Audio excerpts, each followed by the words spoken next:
Beautiful morning today. Anyway, wakunei mahi o te wānei, tuku ana he mihi mai o hā ki a tātou manuhiri, Jim no te USA no Seattle, and me ki tāku mihi ki a koutou. Koutou ngā hāpori, ngā kaimahi o te kaunihira rohe, ko whakapiri mai nei kei runga i tēnei kaupapa. Hei whakamohi o tātou ngā ahuatanga o tātou mai. Welcome everyone, and a very warm welcome to you, Jim. All the way from Seattle. My great auntie actually lives in Seattle, but I haven't been to Seattle yet.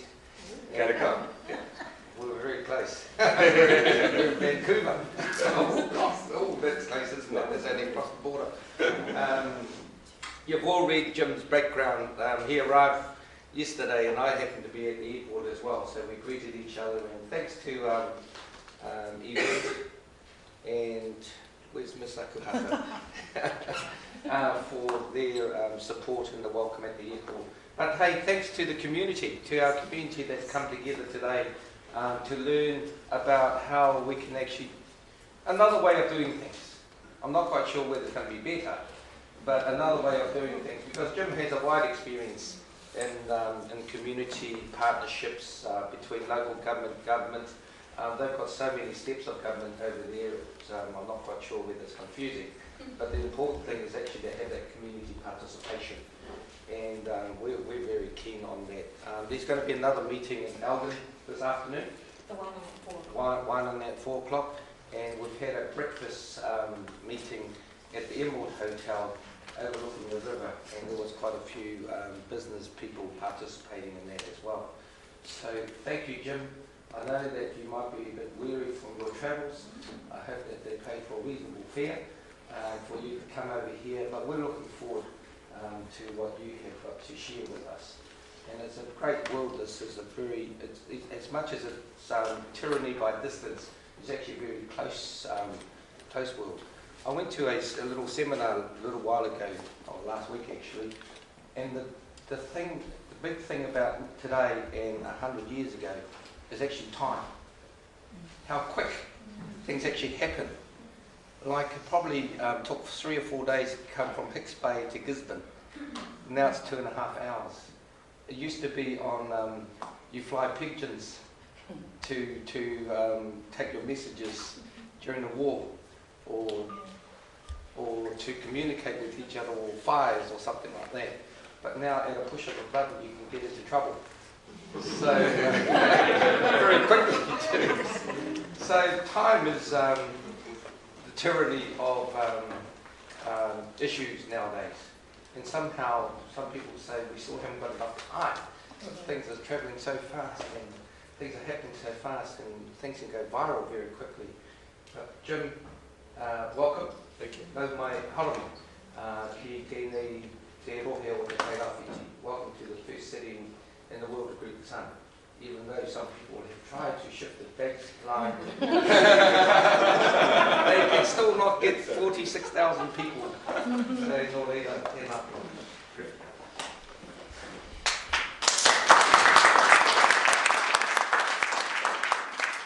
Kia ora. Oh, it's wonderful to be here. Really wonderful. I arrived late last night, so I couldn't see a thing. And then this morning we had the workshop up on the 4th floor of the Emerald. And so I looked out over the 3 rivers, the bay, and the mayor took me on this walking tour. What an incredible ambassador she is for this city. She's just so proud, and for good reason. Just all the heritage buildings that are still intact, the wonderful palm trees. I just love the clock tower. And I'm eager to see the rest of the city. Just got a little taste of it in between sessions. Before we start, I'd really like to find out who's in the room. So if we could do a real quick Mexican wave. Okay? So if you just stand up. Hi! My name's Jim. I'm from Seattle. And so just say who you are, what you do, and if there's any in particular you'd like to get out of this workshop, okay? So let's just do a real fast wave, okay? Yvette from GDC, and I'm just here. You just put it all together, that's all. Well, thanks. Good start. Jenny from Gisborne Volunteer Centre. Great.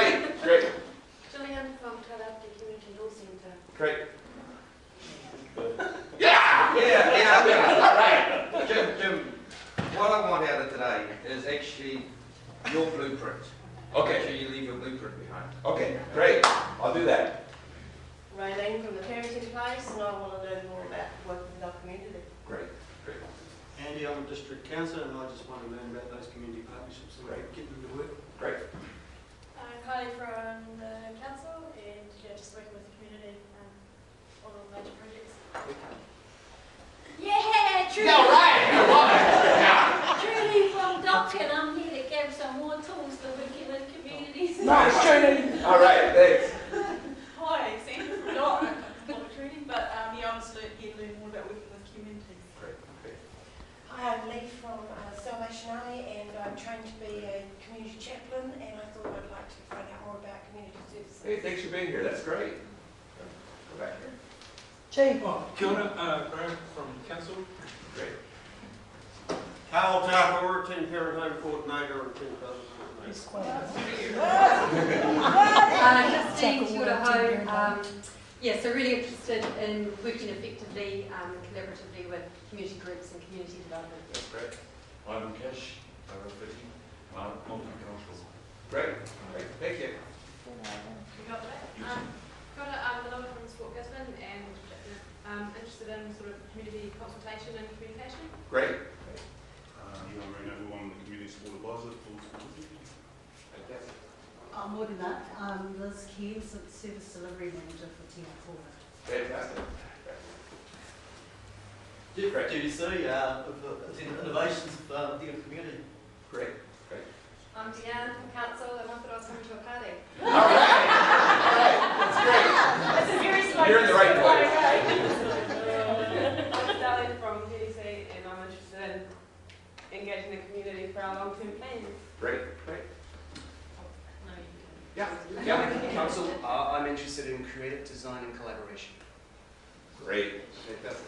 I'm Sarah from council. This is mainly the policy team, so we'll be Great.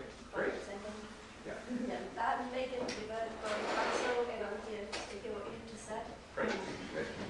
Kia ora, Jim, koutou. I'm Kitty, I'm from the policy team. I came here for a party and I could see a lovely fridge over there.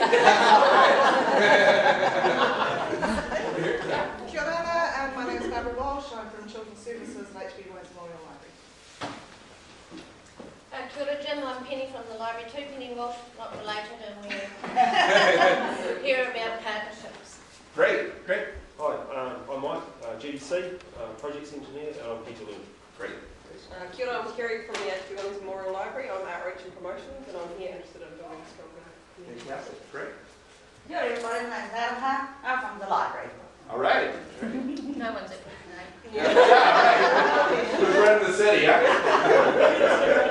Good evening, I'm Rosalie, and I'm also from the HB Williams Memorial Library. I work in community services, and I've heard some great stories about you, that you have really good stories about the effective engagement with communities. Okay. Maybe I might be able to take something on board and Great. invite to my job. Great. Great. Kia ora koutou, I'm Eva, I work here at GDC. I heard you're an inspirational speaker, and I came to Oh be God, pressure's on. Okay. Kia ora, I'm Robin.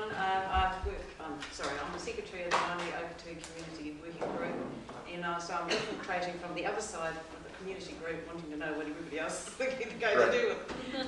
But I'm doing this so I can relax tonight. Great. Thanks. Great. Hi, I'm Jill, and I'm from the council as well. Great. Great. Hi, I'm Eileen. I'm from the council as well, and I have my party shoes on. All right. I'm Manu here because Meredith told me I need to come. But I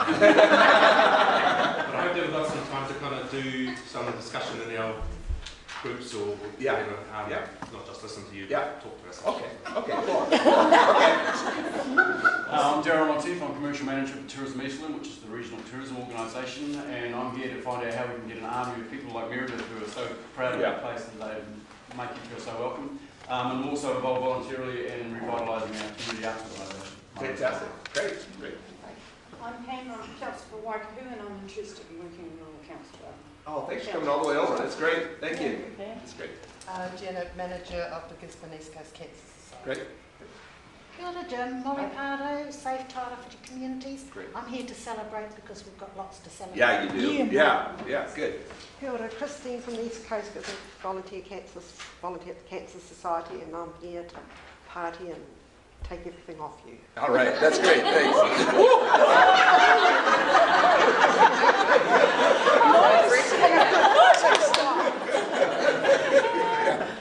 Kia ora, Cheryl Morley, Community Health Advisor, and I'm here for the Community party. Great. All right, all right. Good everyone, TUI Health Promotion TDH. Great. Hey Joe, it's Meredith. I've got a brown here to party, start a party and learn how to party in lots of places. And I'm Jade from the Heart of Gisborne. I'm here to videotape the party so that we can look back on it a little bit later on for anything that we forget. I'm from the Heart of Gisborne, so I'm here on behalf of the business community to also learn about how we can all work together as well. Oh, it's fantastic. Yeah. Kia ora, I'm Denise Spooner. I'm from the parenting place. We do the toolbox parenting program. So I'm here to party too with Meredith. Kia ora. Oh, I love this group. It's great. You want to get everybody? God, this is fantastic. Great cross-section of the community. Oh, yeah. No, I'm Edie from GDC. Party, she organises parties. All right. She's a good singer. Oh my God, this is great. Okay. Wow. Great turnout, and I just love that we have people from so many different sectors of the community. This is fantastic. So I'd like to start off. This is Seattle. For those of you who don't have, how many of you been to Seattle? All right, great. Well, the rest of you got to come. We know how to party too. So I want to talk about. I think I was so glad to hear so many people say their passion for community and about their passion for building partnerships with the community. Because I think it's absolutely critical now. And I think there's several things that are kind of waking us up to why community is so important. And the first one is that we're facing some incredible crises. I think we've got a crisis of democracy, where fewer and fewer people are voting. Right? And more people are thinking of themselves as taxpayers rather than as citizens. In my country, a lot of people, Tea Party, seeing government as the problem. I used to be a community organizer in the tradition of Barack Obama. And I was always fighting City Hall, bringing people together in low-income communities to have a voice. And I loved local government because it was an easy target. So we had lots of demonstrations. The mayor well, I'll talk about that later. When you're done. And I think part of the problem is we need to change how we do our work in government. That I saw some great signs when I walked into City Hall about providing good customer service. And that's absolutely critical. When I first came to local government, Ted Diers has written this book called Reinventing Government. It's about how do we reinvent government to be more business-like, right? And as a result, now we often call the general manager the CEO. We have benchmarks. We try to act like a business. And we try to provide really good customer service. And I saw your whole statement about providing good customer service, which is really important. But if we stop there and just treat people as customers, the inverse relationship is they think of themselves only as taxpayers. And absolutely every form of government has taxpayers. There are taxpayers in dictatorships. Only democracies have citizens. So if we want to bring back our democracy and revive it, we need to, in addition to providing good customer service, also value citizen participation. Recognizing that citizens bring incredible knowledge, perspectives, they can really add to the expertise that's within the bureaucracy and the elected officials, so we get the best possible outcomes when you combine the community's knowledge with government's knowledge. But in addition to that, we also need to be open to community empowerment. And here's what I see as the difference between citizen participation and community empowerment. Citizen participation is about involving citizens in the government's priorities through the government's programs and processes, where government still has all the power. And there are many cases where that's appropriate. You don't want neighborhoods one block at a time planning a transportation system, right? You want the government to do that. But you get much better outcomes if you consult people in the communities before you do that planning. But there are so many things that could be best done by the community themselves. So we also need to be open to supporting the community's own priorities through the community's own associations. So we support community initiatives and not always expect the community to be involved in our priorities. The second major crisis we're facing is the crisis of the economy, where the very time where people's needs are the greatest, our local government, our nonprofits have the fewest resources to respond, right? I just see this all over the world right now. Huge budget cuts in local government everywhere and in our nonprofit organizations. And so nonprofits and government are starting to move beyond this map of our places. This is the traditional map that agencies have had of our communities, where they focus on all the problems, all the ways it can be helpful. We often say that agencies need needs. Thank God there are problems in the community, or a lot of people here would be out of work, right? And thank God we have agencies, because there's some things communities don't do so well. There's a reason we need government. There's a reason we need nonprofit organizations. But over time, this has become our sole map of the places with which we work. And we've forgotten about this map in the same place, which are all the strengths that are in our communities, all those underutilized resources that are the basis for real partnership. And people are starting to rediscover this map now because of the economic crisis. People are realizing there's tons of underutilized resources in our communities, and are starting to tap those. The third crisis we're facing is the crisis of climate change. And I think people are starting to realize that we aren't going to deal with climate change just through inventing more green technology. People have to actually adopt it. And people will only adopt it and live in a more responsible way if they feel some connection with one another in the places they share. If we just think of ourselves as individuals, what difference does it make if I don't recycle? If I waste gas, I'm one person on this huge planet. But it's in community that we take some accountability. It's in community that we recognize that collectively our actions are going to make a difference. So there's absolutely no substitute for community when it comes to dealing with climate change and dealing with the environment. I want to share a story from one of our neighborhoods in Seattle about the power of community to care for the earth. This is a program based on a program I'll talk about a bit more later called the Neighborhood Matching Fund, where we provide a cash match from city government in exchange for the community's equal match of volunteer labor in support of a community-initiated project. So this project happened in our Ballard neighborhood. Ballard is the city of Seattle has about 600,000 people, but our neighborhoods have about 5,000. So that's the scale I'm talking about. Ballard was the neighborhood in Seattle that had the least number of street trees of any neighborhood in Seattle. They also had the fewest number of parks outside of downtown. And there was a woman in Ballard named Revilla Gowan. She cared passionately about trees. She wanted to see trees up and down the streets. So she put notices in her church bulletin. She put notices in the local paper, the Ballard News Tribune, advertising for other people who shared her passion for trees. And she tried to find somebody in every block in Ballard. And if nobody came forward, she'd go to that block, she'd knock on the door until she convinced somebody that they shared her passion for street trees. And then she got that person to sign a pledge form saying, I'll come to a training about how to plant and take care of the trees, and I'll recruit my neighbors to do the same thing. So she turned in all of her pledge forms to their matching fund application. And one day, trucks pulled into our neighborhood with 1,080 trees. Wow. Dropped them off at every block in Ballard. Dervilla went and knocked on the door of the block captain and said, the trees are here. Block captain knocked on the neighbor's doors. That day, over 1,000 people came out to plant trees. People felt incredibly empowered. Beginning of the day, they felt street trees. At the end of the day, they had tree-lined streets. So look what we can do if we work together as a community. But they said we still have the least number of parks of any neighborhood in Seattle. So they walked around the neighborhood looking for potential park sites. Had a hard time finding them because the neighborhood is pretty built out, pretty developed. But they finally found this old rundown house that used to serve as a nursery. And the property was overgrown, huge public safety problem right next to the business district. They convinced the city to buy that property for a park. But the city had no money to design or build the park.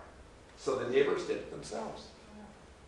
Local landscape architect volunteered her services and worked with the other neighbors, and together they designed and built Baker Park, all with volunteers.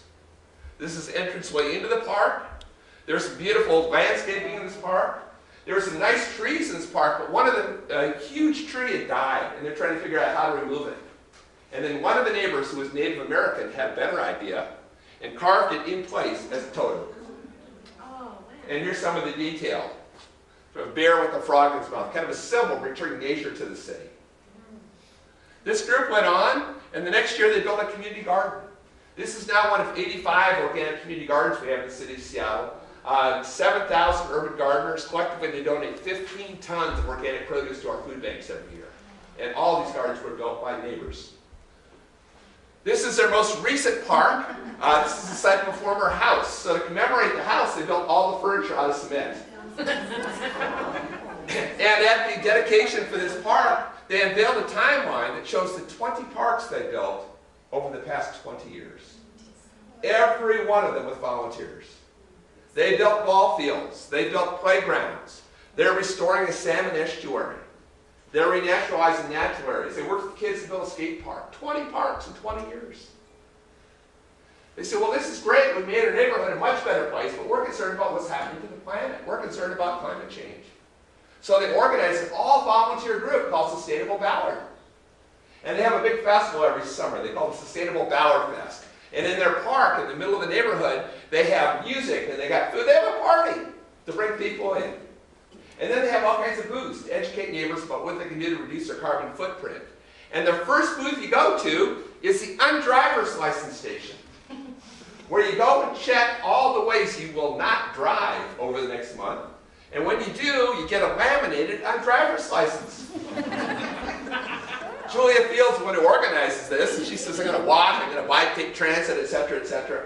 And when you get your undriver's license, it entitles you to drive the shuttle bus. This is like a Fred Flintstone mobile. It's pedaled by feet, it's going down the streets, getting everybody's attention, gets people thinking, what can I do to get out of my car? What can I do to reduce my carbon footprint? This now has created a movement. All the neighborhoods around Ballard organize their own all-volunteer sustainability groups. All the suburban communities around Seattle have done the same. We now have 67 of these all-volunteer groups, and collectively they call themselves Scallops, Sustainable Communities all over Puget Sound. And it all started with Derville and Gowan and those street trees. Incredible untapped potential in our communities. And it's the only way we're going to deal with climate change. Second unique power of communities is the power to prevent crime. We could have police officers on every street. We probably wouldn't feel as safe, and it certainly wouldn't be as appropriate as neighbors just watching out for each other. Police officers can enforce laws, but only communities can prevent crime. This is a story from our Soto neighborhood, which is the warehouse and industrial area just south of downtown Seattle. I wish I had the before picture because the backs of these warehouses were covered with graffiti. It looked terrible. There was garbage all along the tracks. And it's the first view that tourists and commuters get of Seattle each day, because it's how our light rail comes into the city. Really bad. Mike Perringer here worked in the local factory, and he was sick of this image of his neighborhood. So Mike had a great idea. He says, why don't we see the backs of the warehouses as potential canvases for murals? He called it the Urban Art Corridor. But Mike had an even better idea. He worked with our court system. And he asked the judges, could you offer the kids who get busted for graffiti an alternative sentence where they could come and help us to create the murals? Not an easy decision for the kids because they had to show up at work on time, they had to dress appropriately, they got life skills training, but young people were mentored by professional artists, and young people created every one of these murals. And we found that as long as the kids were involved in this program, not one of them reoffended. The problem in Seattle is you can only paint outdoor murals 3 months a year because it's raining the other 9 months. So Mike had another great idea. He got a local warehouse to donate their space, and in there they create murals in 4x8 sheets of plywood. They put those around construction sites to beautify the construction sites. The developers pay for the murals, and it keeps the program sustainable over time. So now there have been more than 1,500 murals created through this program, and more than 5,000 young people participate. And you don't have to get busted to get into the program. We don't want to create negative incentives. A third unique power of community is the power to care for one another. I was in Taiwan, the Longgang neighborhood, where they were so proud of their neighborhood. This is the neighborhood leader, and she created a map of her neighborhood out of fabric. But they had this old building that wasn't being utilized, an old school building, and they turned that into a community center. But it's all run by volunteers. They have a daycare center there, and people take turns every day of the week watching after each other's kids. Really cute kids. Yeah. They've got classrooms where people in the community are teaching their skills to other community members for free. I walked into this classroom and everybody was just singing their hearts out. It was a music class. And upstairs is the senior center. But it's a senior center supported by the neighbors. People supporting their own elders. And where the elders and the young people get to interact within the building. And where they have fantastic food that's cooked by community members. It's community food rather than institutional food. That's the power of community, the power to care for one another. And finally, the power to respond to disaster. Christchurch is our sister city of Seattle. I was there 3 years ago, beautiful city. I was back there again in December. And I wasn't prepared for the level of devastation I'd seen. So 90% of the downtown is going to be level, half of many of the neighborhoods.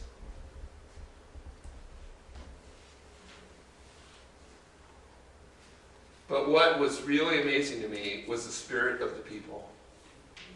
I talked to locally elected officials who said they learned through that earthquake, yeah, it's important to prepare those emergency kits, but there's nothing more important than just knowing your neighbors. Nothing more important. And people often realize it when it's too late. And the creativity and the spirit of the community, despite that incredible disaster, is just amazing. They have vacant lots everywhere, and community members are coming together to create those bumping places that are so critical to building a sense of community. Really creative bumping places. So this is right downtown Christchurch, where they lost a major hotel. And they wanted to create a concert venue to bring people together. All they had were a bunch of old construction pallets. So they built the Blue Pallet Pavilion. I was there opening day. Just a fantastic place with all that greenery growing in it. That's the creativity that comes out of community, the spirit of community, despite huge tragedies. I was another vacant lot. Somebody had an old washing machine, and they hooked up and they put speakers inside it, and you come and connect your iPod, and then you play whatever dance music you want, and everybody comes out and dances. In the aftermath of an earthquake, people come together to dance again, to celebrate community.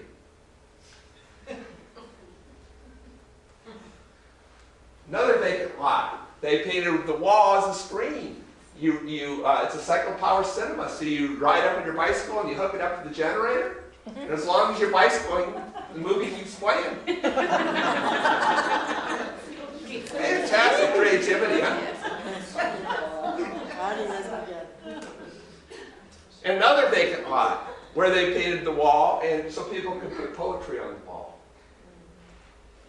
And they do poetry readings here. And this poem really got to me. Amidst the shards of glass and twisted steel, beside the fallen brick and scattered concrete, we began to understand that there is beauty in the broken. Strangers do not live here anymore. And it's so true. People in Christchurch understand the value of community like nobody else. They understand that's the most important thing. And are connecting in a way they never have before.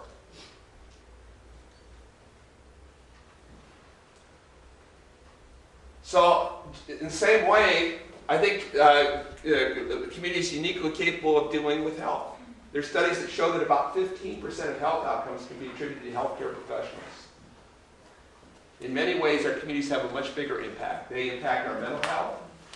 They impact the social conditions that affect our health, the environmental conditions that affect our health, the economic conditions.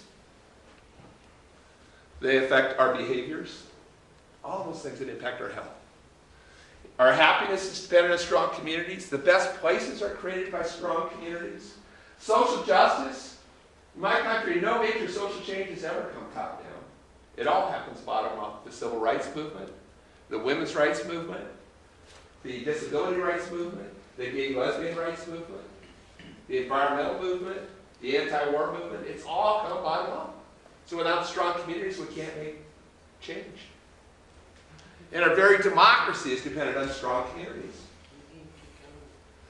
So I've shared a bunch of stories, but the most powerful stories are the ones from your own community.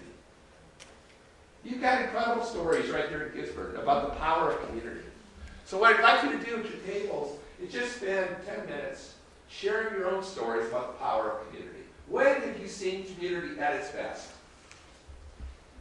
And what made that possible? Okay?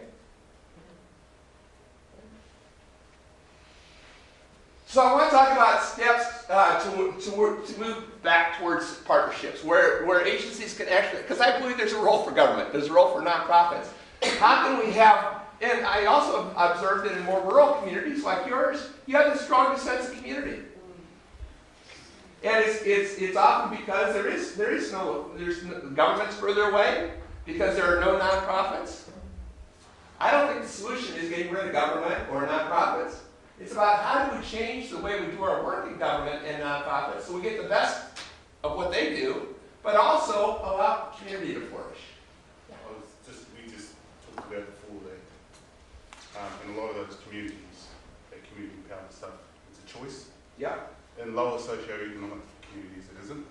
Yeah. You have to get together. So That's right. If you came back up on that screen that you just did before, that's right.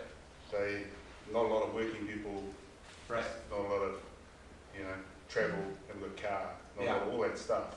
But the communities are strong. Yeah. Yeah. Because you take all that globalisation stuff away. Yeah. And yeah, I tend to find the strongest communities are some of the lower income communities, what we call disadvantaged. And oftentimes we focus our community development efforts on those communities, and that's good, but I think in some ways the affluent communities need it more. Some of the biggest problems we're having in our society are for people who are disconnected, who aren't seeing the value of the whole. Right? I've got a friend who has a project in Ames, Iowa called Beyond Poverty. She recognizes everybody's got poverty in their lives. For some people, poverty is a lack of money. For other people, poverty is a lack of meaning in relationships.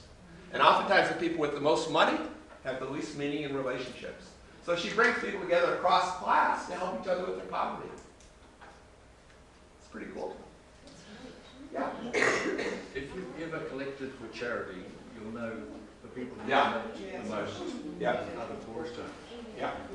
So this afternoon, when I do the community presentation, I'm going to talk about how communities need to change in order to make partnerships work with government. It's a two-way street. There's huge changes that communities need to make. They need to figure out how to become more broad and inclusive engagement, so it's not just the usual suspects. Otherwise, why would government want to partner with the community, right? So I'm going to talk about that this afternoon. But this morning, I want to talk about how government and nonprofits need to change if we're going to work effectively with the community and build real partnerships.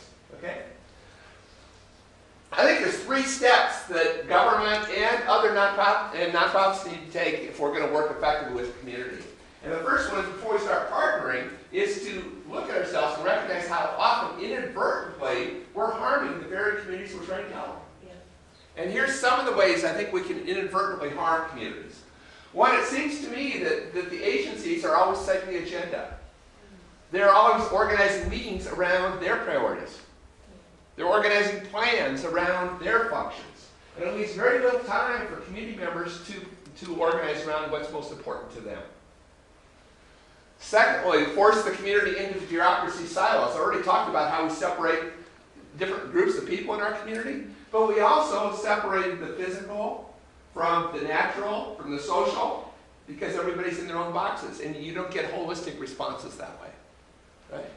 And every silo in the city of Seattle, we had 32 different departments in local government. We had our county government with all its departments, the state with all its departments, Port of Seattle, our school board, 2 transit agencies, and hundreds of nonprofit organizations, all trying to reach out and engage the community. People are being engaged to death. There aren't enough nights in the year to go to all those meetings. Right? Third, don't take people's time without showing results. I was involved in government for 14 years, so I'm just talking from my own experience. But I think oftentimes, because we need to look like a democracy, we're always doing public processes around everything. But we always don't think ahead of time how we're going to use what we hear. We just kind of go through the motions. And even if we use what we hear, we need to feed back to people what we did with what we heard. Because if people don't see a connection between their engagement and results, they're going to learn it doesn't need to be involved. I can't tell you how many people we've turned off to community participation. You know, we're very conscious about how we spend our time because we want to be good stewards of people's money. But we often take people's time for granted who are volunteering. Because we aren't paying them. And we forget that that time is really valuable for those individuals. It's time they could be spending with family members. It's time they could be spending earning an income. it's time they're going to be spending watching television. So we need to make it more worthwhile than watching television. And we don't sometimes. Fourth, increasingly we're making the community dependent. Again, well-meaning. There's a group of volunteers doing some great work. So we want to recognize the leader of that group and we pay them for their time. As soon as we pay that person and create yet another nonprofit, everybody else steps back because now it's this person's job. And when we have budget cuts, those are the first positions to be cut. And people have forgotten how to do the work themselves as a community. They've lost that capacity.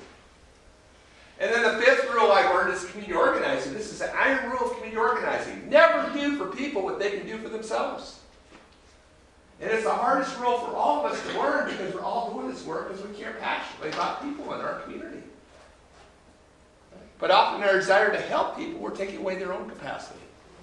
When I was organizing low-income people so they have a voice with local government. And sometimes it was a real struggle. I remember the first group I organized, and the leader got out to council, and he was so nervous because he'd never been in City Hall before. He picked up the microphone, put it in his ear, and started talking.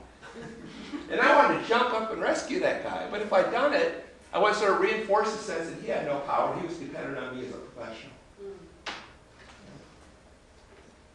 When I was first organizing, I met with my mentor the first week, and he says, Jim, tell me what you did not do this week. This is a trick question. I'm working so hard. What do you mean what I didn't do? He says, your job is to help build the capacity of the community. It's not doing for the community. So every week I want to know one more thing you're not doing that the community's now doing. Second step is to remove barriers to the community. We've put up so many barriers. One is centralized decision making, where so many decisions are made at the central level, far away from where the people are, and people tend to be active at a very local level. So the more we can drive decisions down to the lowest possible level. Some decisions need to be made at a high level, like transportation planning. You don't want to plan the transportation system, one block at a time, right? But there's so many decisions that could be made better at the local level. So driving as many decisions as possible down to the lowest possible level.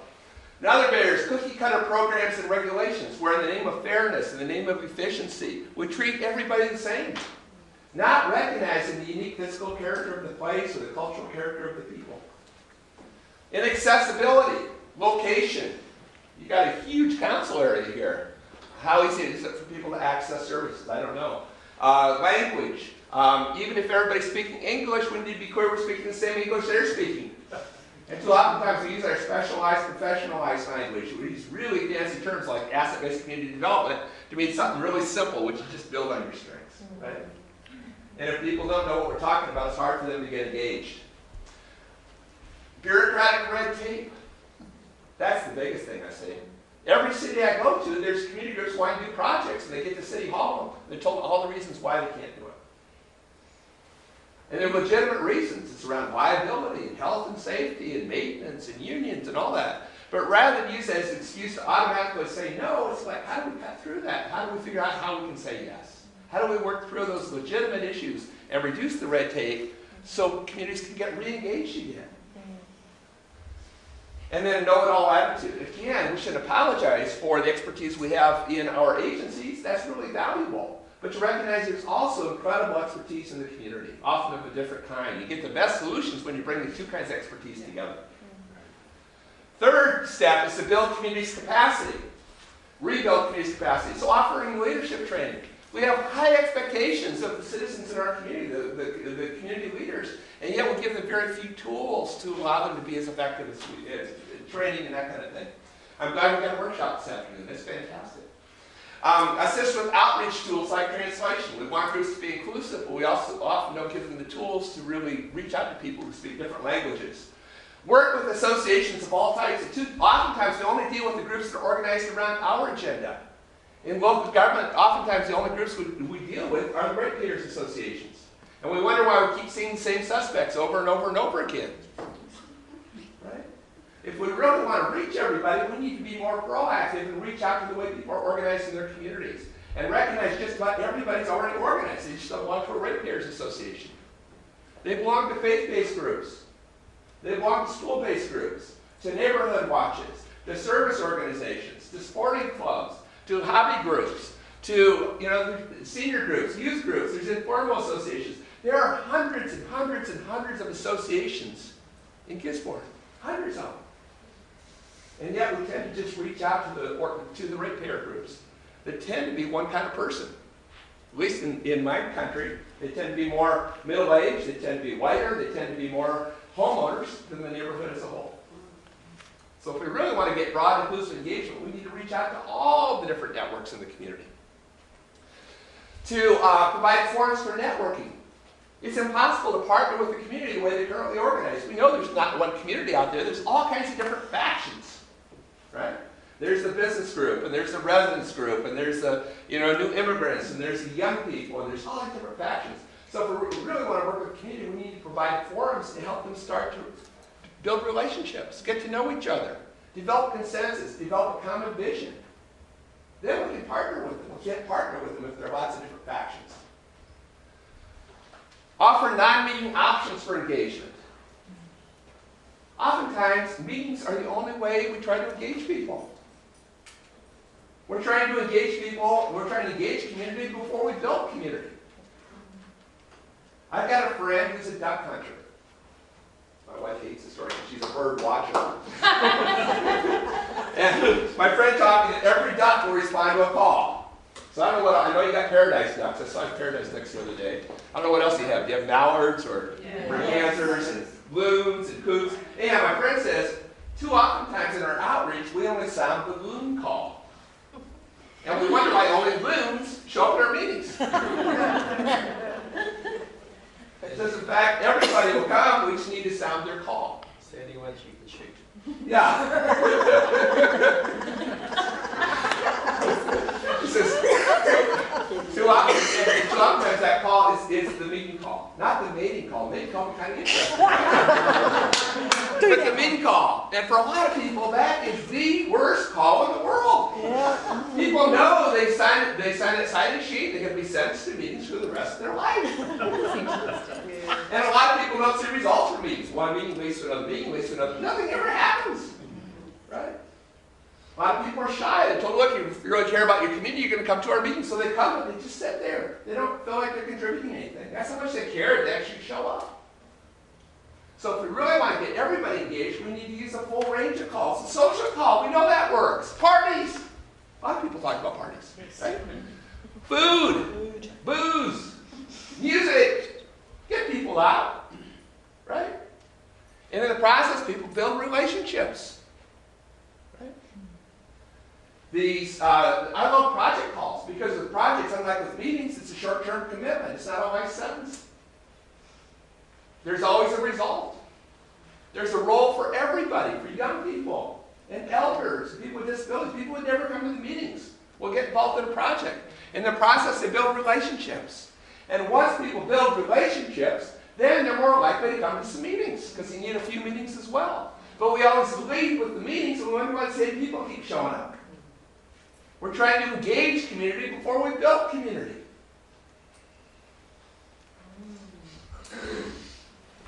Other keys are highlighting community strengths, that people have started to internalize that map that we've created of their communities, where they're just focusing on what they're missing.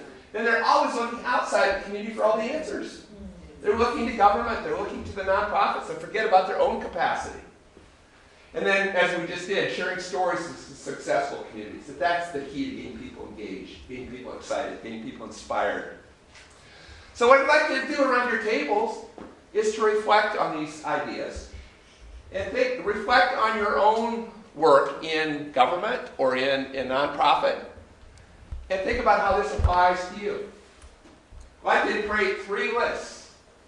One is, what are you really proud of that you're currently doing to engage communities that's really working? What do you want to do more of? What do you want to make sure you don't lose sight of? What are best practices for community engagement you're currently involved in? Secondly, what is it you want to stop doing? What's getting in the way? What's making it difficult to partner with community? And then third is, what would you like to start doing to better partner with the community? So make 3 lists. And then let's talk about this for like 15 minutes. And then we'll hear some examples from each of the 3 lists, okay?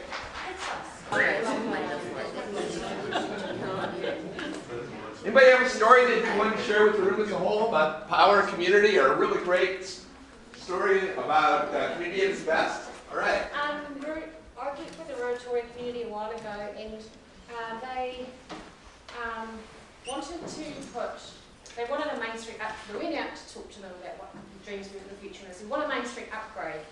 And what that turned out after we sat down and actually talked and listened to what they wanted, they actually wanted hitching posts, because they wanted their street to be tidy and clean.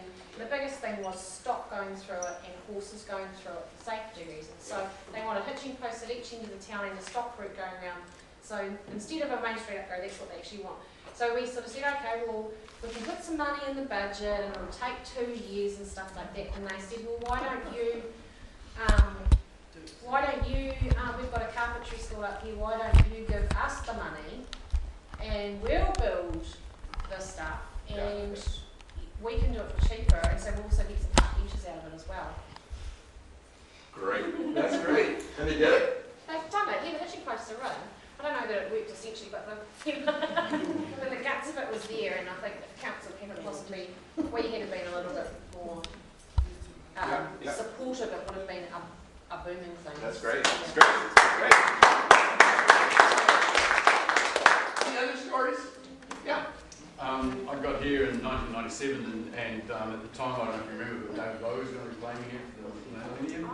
So it was being organised from our town, and it fell over in 1998, and he wasn't going to be playing anymore, so I was really gutted about that. But I was on the board of Tourism Eastland at the time, and we had Rick Mansell, who was working at the hospital doing YCK stuff, came and shared his story of Calgary and the Winter Olympics, and how they got an army of volunteers to basically host everybody for those Winter Olympics. And so we then went and called a public meeting and got a whole lot of people on to hear his story, and from that we formed a community trust, and we put on an 8-day, 10-stage festival. It was all volunteers, and we had like children's program, we had what else? People who were hosts who were just walking around wearing the t-shirts, just welcoming people. And I think, we were discussing how it's really hard to find a positive flag for people to gather under.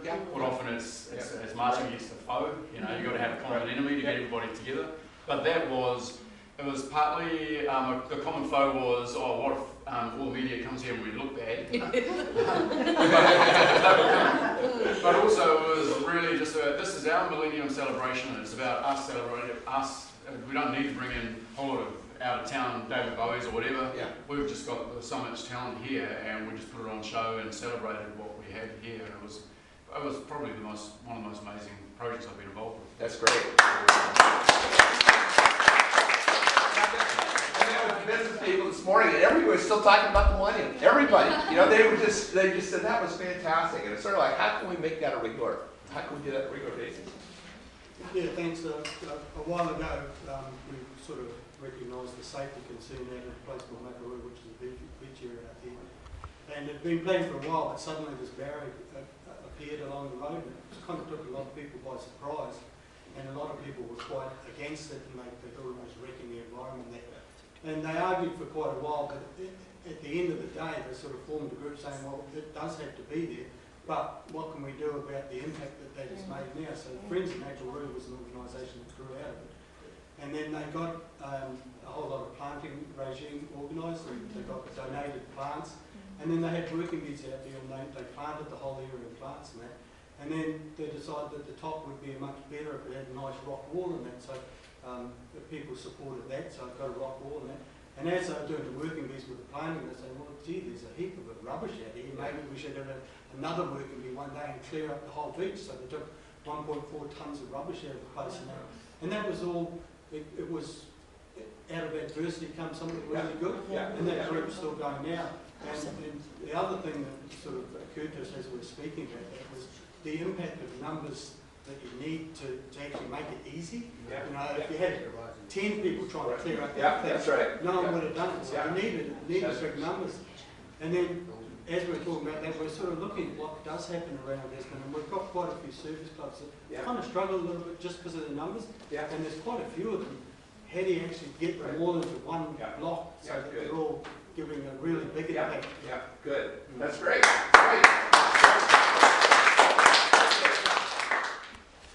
I'm very impressed by something that Gisborne is doing for itself. Liz here has organised a home where teenagers can go and receive support and tuition, and Carl's responsible for that, and Carl's been telling us about the amazing progress that some kids who are bringing up a child alone, the unmarried situation. And I'm really, really impressed because of the efforts of Liz and Carl to make sure that the next generation is not harmed, but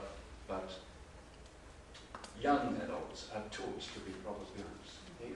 Yeah, that's great.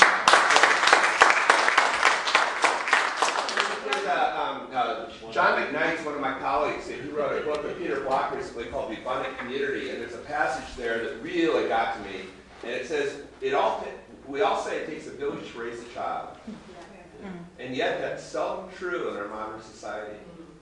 We spend our time driving our kids around to their paid caregivers. We drive them to their counselors, coaches, teachers, McDonald's, and then we talk about the youth problem. There is no youth problem. There's a community problem.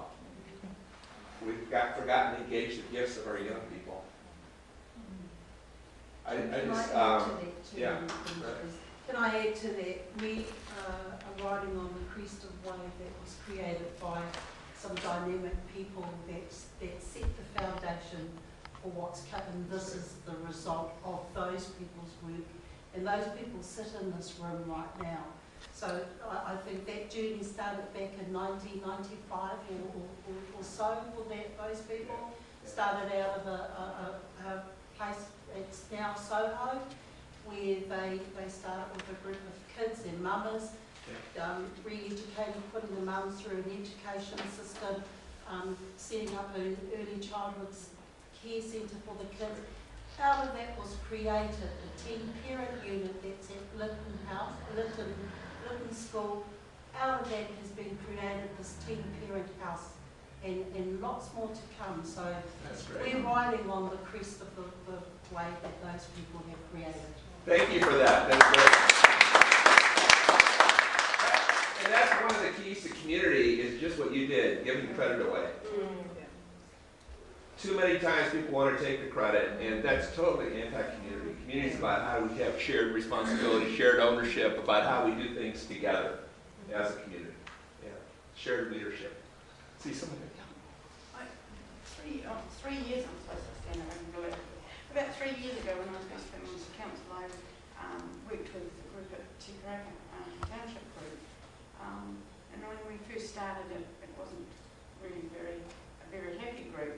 But anyway, we've all come together, and we're now doing, they're interested in tidying up their township, just like you saw there. We're just in the early stages with the help of Yvette and Graham, who's come along and assisted it. And they're now doing like the Christmas in the park, which they had at the school, which is an amazing event, which was, and brought together things with the support of council. People could vote on what they wanted done in the community, and now they're really, they've made huge strides in a very short length of time.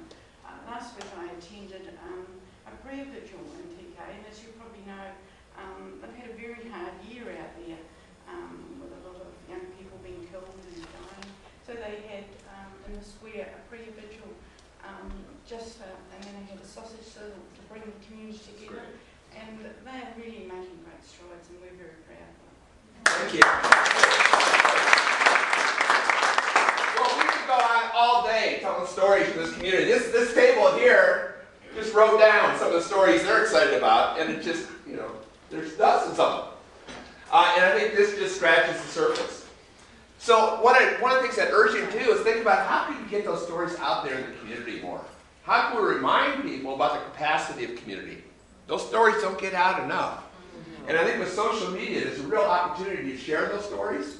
It inspires people about what's possible, gives people ideas about what they might do themselves, right? I'm working with the County of Gloucester in the UK, and they're working to record 3,000 jubilant stories. Stories about communities doing things for themselves. Right? It's really powerful. So, so now everybody's feeling really good? I want to really depress you. I'm going to depress you. Because at the very time we most need community, because of the crisis in democracy, the economic crisis, climate change, and all the other issues we need to deal with, our community itself is probably in its greatest state of crisis. Robert Putnam, do you know Robert Putnam? He's a professor at Harvard University. And he wrote a book called Bowling Alone, where he used the bowling league as a metaphor for the incredible breakdown of community life in North America over the past 50 years. He talks about how fewer and fewer people belong to the traditional bowling leagues. But he said that's true of all the traditional organizations. Fewer and fewer people in the NAACP, the League of Women Voters, the Rotary, the Lions, the Elks, all those animal groups. Right? Fewer and fewer people eating dinner together. Fewer and fewer people voting. Really depressing book. For those of us that believe there's no substitute for community. And as I travel around the world, I see the same forces at work everywhere that are breaking down our community. So here's a few on my list. Single-purpose land use, where we used to live, learn, work, play, all in the same place, in the same village, in the same neighborhood. And now we create single-purpose places, malls where we go to shop, bedroom communities where we go to sleep. We might commute an hour to work. In a sense, we have many different communities, but in a sense, no community at all, because we don't bump into the same people over and over again. You guys are still pretty fortunate. You still have a very much intact Main Street. You don't have a big mall outside your city. I think you have a stronger sense of community here, but this is a force that's hitting people all over the world. Increased mobility. It used to be generation after generation, our families would live in the same village. How many people here have moved more than 5 times over the course of your life? And if you're always on the move, it's hard to build relationships. And if you're just going to know you're just going to move again, why bother? It's a lot of work. More time working, more and more women in the workforce over the past 50 years. Good thing, but less time to devote to community. Increasing materialism, people focusing on the material rather than on relationships. Fear has been documented as a key thing breaking down community in many places, where whether or not people have a reason to be afraid, they're living behind closed doors. And the more they're behind closed doors and don't know their neighbors, the more fearful they become. Fear of the unknown. Electronic screens. Robert Putnam says the biggest thing breaking down community is television. People say they don't have time for community, and yet they spend an average of 3 or 4 hours a day in front of the television set. He wrote this book a few years ago, so I think now he would add Facebook. Sorry, my neck. He would add video games and all that kind of stuff. I recently heard from a research report that young people are spending an average of 10 to 12 hours a day in front of screens of all types. And social media can be a great thing to reinforce personal relationships. It just can't be a substitute. And increasing globalization, where decisions and products are made further and further away from where we live. And the two I really want to focus on here are increasing professionalization and specialization, where the very agencies that are trying to help our communities are inadvertently contributing to their breakdown.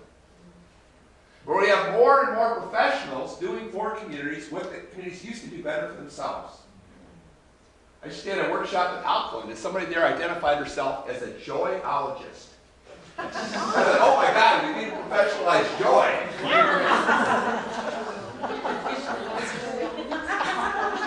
And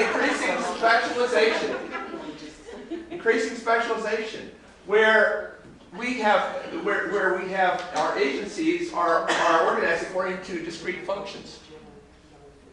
And so we've separated the young people from the elders, from the people with disabilities. And you can't build community in silos. Right? As communities, we're having to organize ourselves the way the agencies are organized. Who's serving whom? What are some best practices? Yeah. We want to, our table, we want to keep learning, and we want to keep having more things things like this. That's great. Yeah, just recognize it. This is fantastic. You brought people together to talk about these issues. That's a fantastic step right there. So it's great. What else? What else do you want to keep doing? Community-led projects where council staff can support through their expertise, but the community are driving it and saying the knowledge and... That's great. So you already have some of that going. Yeah. That's fantastic. That's great. What else? We're proud of our heritage, but also the fact that this place is a first city to see the sun in the world. And when we get together, we actually are really good at doing that. Like we had the Relay for Life recently, and we were just saying how in times we do enjoy getting together and doing stuff together, but we've got to keep doing that because we tend to get together and then. So yeah. Yeah, great. The more we get together, the happier we'll be. Okay, what else? Yeah. So in our group, we felt that our isolation helps our can-do attitude. Yeah. An example of that, we produce amongst the top number of top athletes in the country, Yeah. so we That's great. others. So you want to stay isolated? Okay. What? Next, yeah. Community markets, farmers market and early bird. Great, fantastic. That's great. That's a fantastic community building tool. What else? I'm going to keep doing. People in every community, we've got strong groups of people that come Yeah, great. Keep the passion. Keep the pride in this great place. Fantastic. What else? Keep letting our kids play on the streets. Yeah, good. That's great. Yeah, that's good. That's good. That's really important. So many places, kids are inside watching, doing the video games. Get them outside. Past few years, tourism business run our photo comp out east, where we get people to submit their photos of our place, and we have public voting on the best one. That's a great way to kind of remind yourselves about the strengths of your community, rather than just focusing on the problems. We've got some crafts and art people here. That's great. That's great. So what do we want to stop doing? What's getting in the way of working effectively with our communities? relying on central government funding. Great. Relying on the central government for funding, depending on funding for everything. Right. What else? Pointless hooey. Great. That's meetings. Okay. Pointless meetings. Okay. Okay. Planning engagement for the squeaky wheel. So always thinking about how can we deliver with them in mind. Yeah, that's great. That's really good. Every city I go to, and I talk about empowering the community, and elected officials look at me like I'm crazy. Like, why do we want more of those activists? And when I listen to them, they're talking about the same 10 or 15 people that are in every city in the world, who have really big mouths and very small constituencies. Okay? You see, I speak for the community. Nobody's behind them. You guys the other like that here? I swear, they're in every city in the world. And they give activists a really bad name, right? And so there's not a lot of value. I mean, they take up a lot of time. They don't have a lot of value. And oftentimes people start thinking of them as the community. Right? And so the key is to recognize that community engagement only works if it's broad and inclusive. It doesn't work if it's a few self-selected people. In many ways, our processes reinforce those few individuals. We've worn everybody else down. So if we really want to engage the community, we need to figure out how do we really engage the full community and not just the usual suspects. So there's real value. There's no value in just dealing with a few individuals. What else do we want to stop doing? Yeah. Well, I think the government sometimes is responsible for the disconnection that organisations have because they put the funding out to groups that put in for funding for something that's not their core business. Yeah, yeah.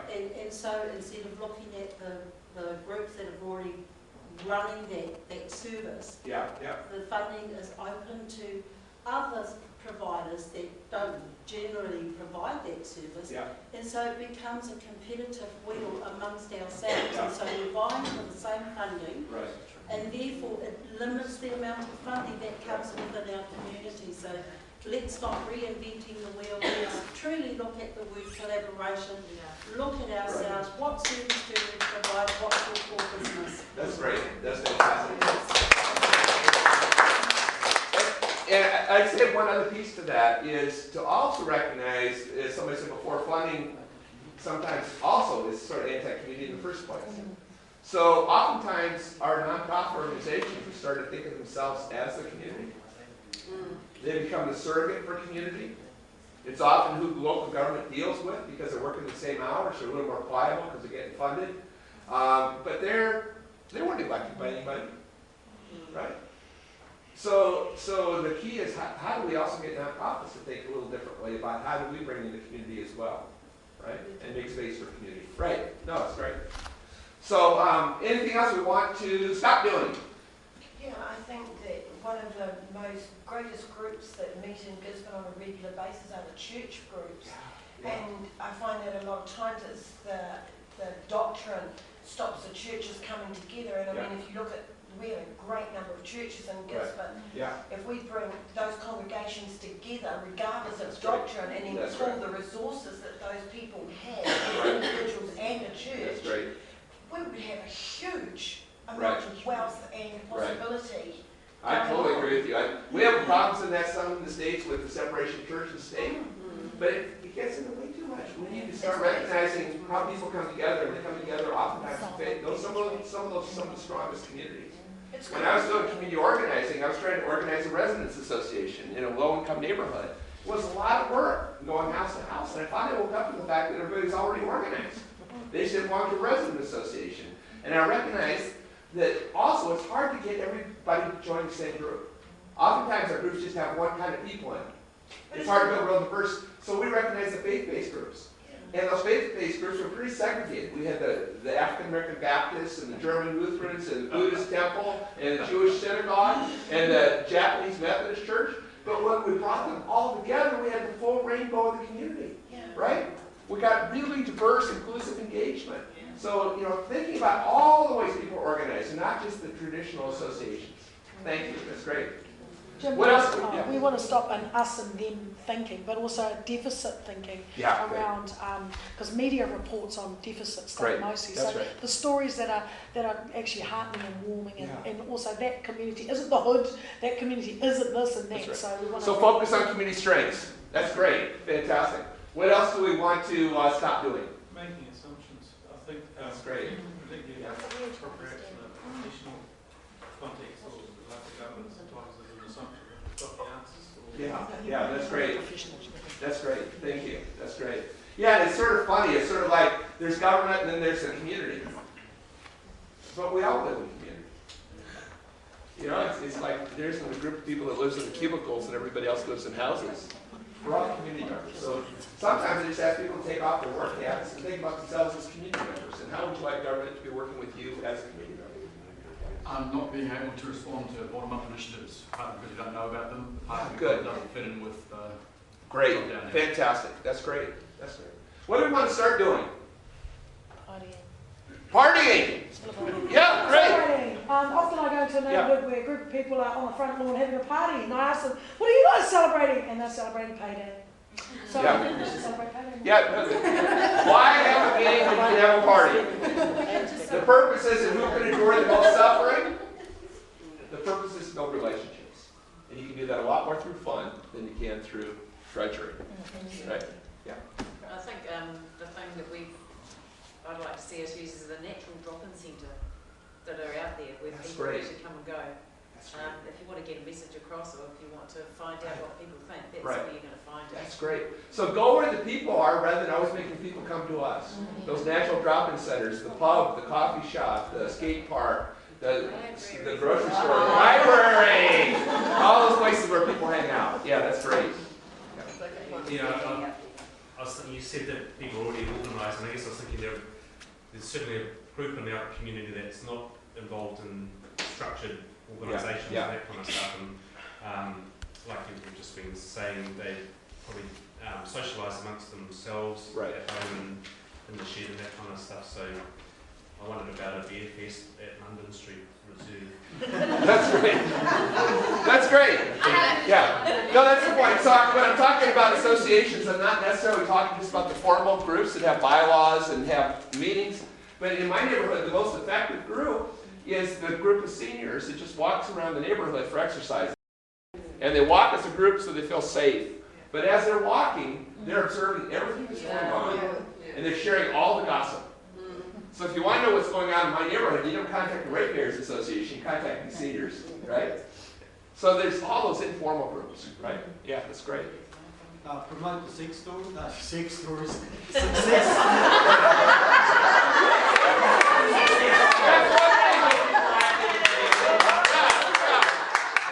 Yeah, I heard that from Diers line. He wants people to have more kids. We just said stories. I thought he was going to say sex store, as in a new store that's opened up in town.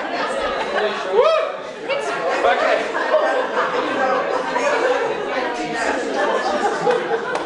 Okay, let's move on. Those are great lists. Thank you. So what I'd like to do now is talk about how we moved in this direction in the city of Seattle.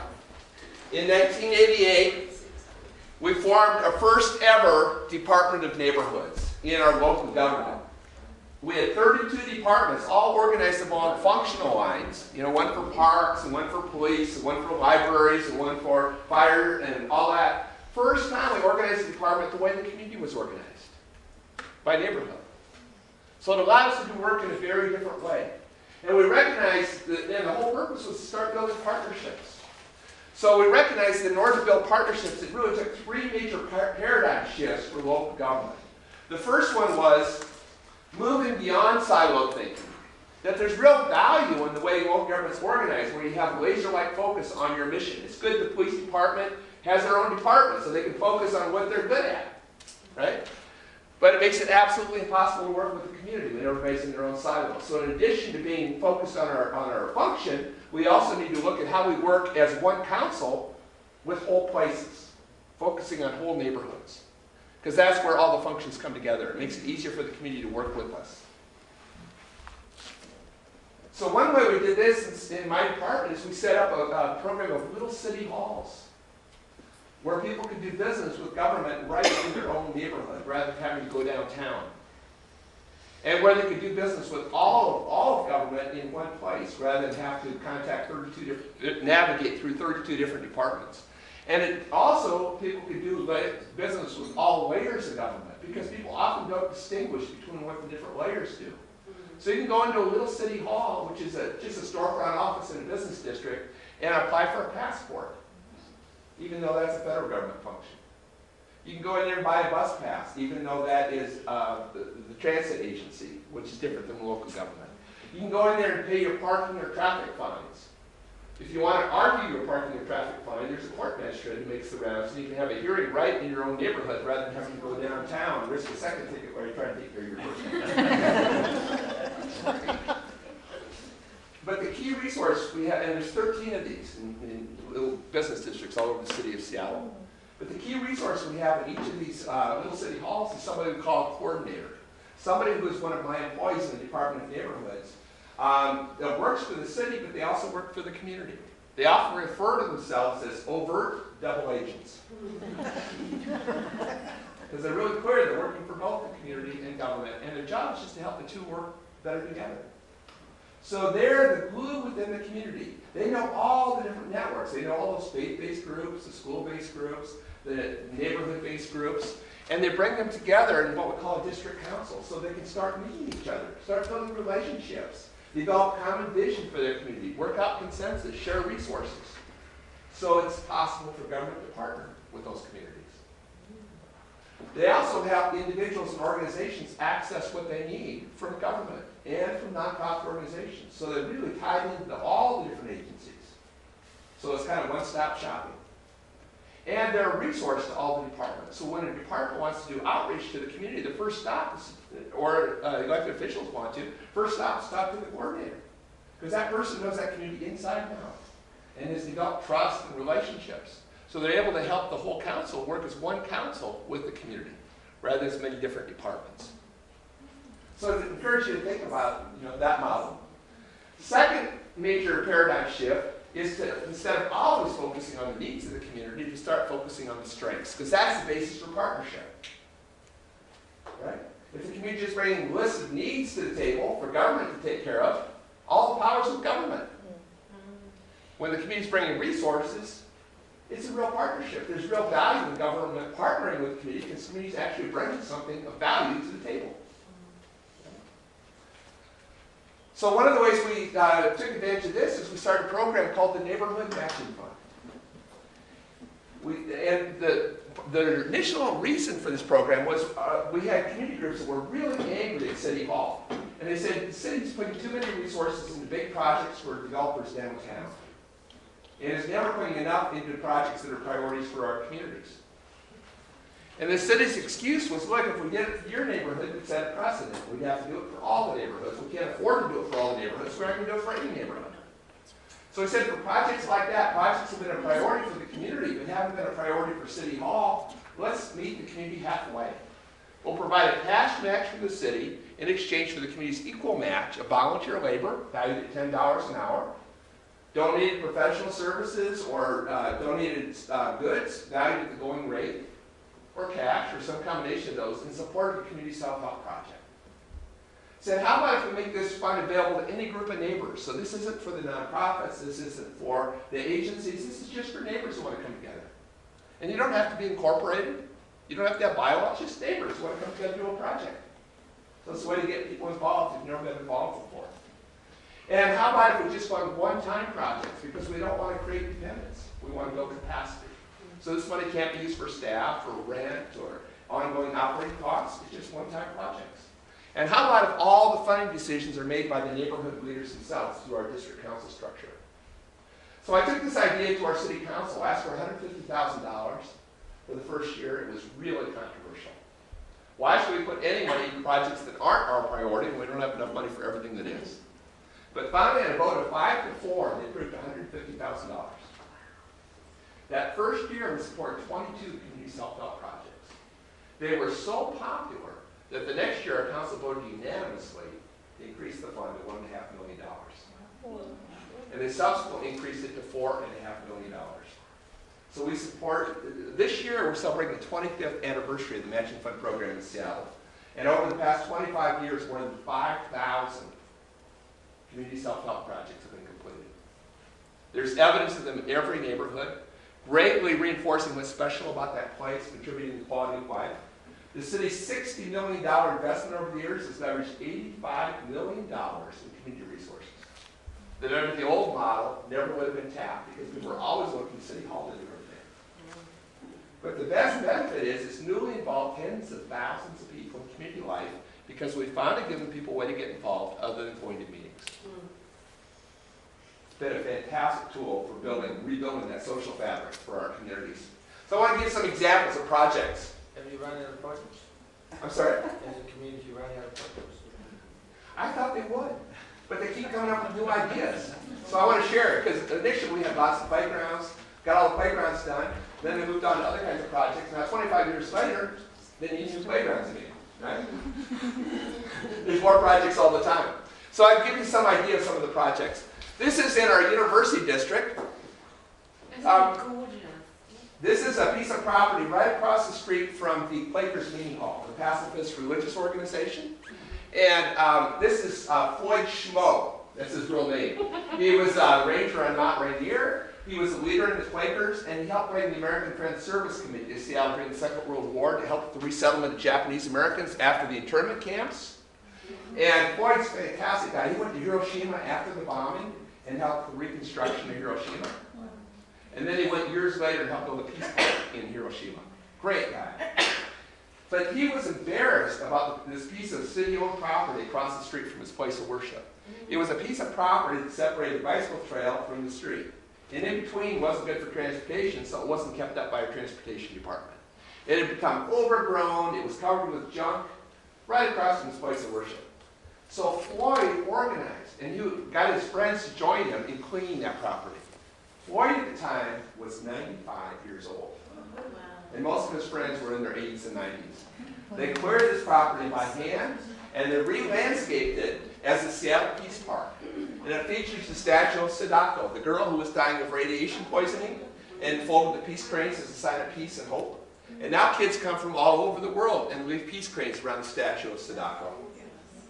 Floyd died just a few years ago at the age of 105. Wow. So I tell you this story to let you know that activism is really good for you. This is a park of a whole different scale. Parks have been developed all over the city of Seattle by volunteers. But this is a park to commemorate Dr. Martin Luther King. All designed and built by volunteers and maintained by volunteers. Every one of our playgrounds in Seattle, both in our parks and in our schools, has been redeveloped by the community. Used to be every one of our playgrounds looked exactly the same. I think our Parks Department got a good deal. Right?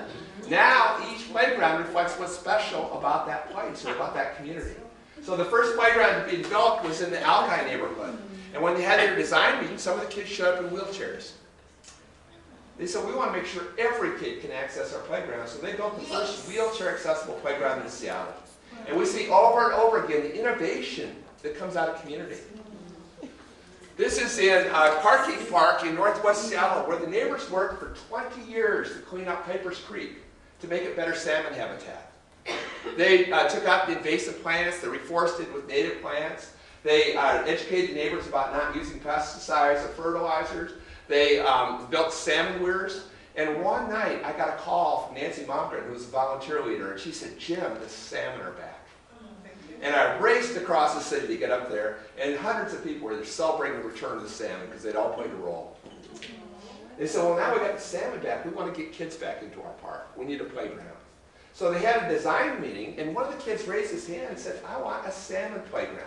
And the adults are all scratching their heads because nobody had ever seen a salmon playground before. But a local artist had an idea, and he says, he built a 19-foot long salmon that's so big, you slide in the mouth, and you come out the tail. And then you climb into a cave, and you climb over boulders, and it gives kids a sense of the struggle that salmon go through to get back to the city of Seattle. So here's where you go in. It's pretty scary. Right? And you slide through and land in a foam rubber sea. This is under our freeway, the Eastlake neighborhood. Underneath was good for nothing except holding up the freeway. So lots of problems with illegal dumping under there, with drug dealing underneath the freeway.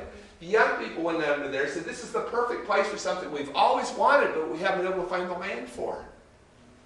A BMX track. And it's always covered from the rain. What a perfect solution. We'll talk about the liability issues later.